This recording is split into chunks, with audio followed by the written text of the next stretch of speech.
qaytaylik. O'sha kuni musulmonlar qo'shini 5 ta bo'linmaga bo'lingan edi. Ulardan biriga Xolid ibn Valid qo'mondonlik qilardi. Shu paytda Ikrima ibn Abu Jahl va Saffon ibn Umayya qarshi chiqishga jangchilar to'plagan edi. Qo'shin shaharga kirayotganida Xolidning bo'linmasiga hujum qilishdi. Garchi payg'ambarimiz qon to'kilishini istamasalar ham mushriklar jang qilishda oyoq tirab turib olishdi. Qisqa vaqt ichida ular 13 kishini yo'qotib qochib ketishdi. Ikrima qochib bandargohga yetib bordi. Hammasiga qaramay o'z Robbisidan qochishga urinayotgan edi.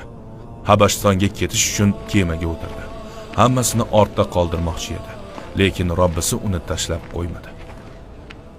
To'satdan dengizda kutilmagan bo'ron ko'tarildi. Shamol borgan sari kuchayib boraverdi.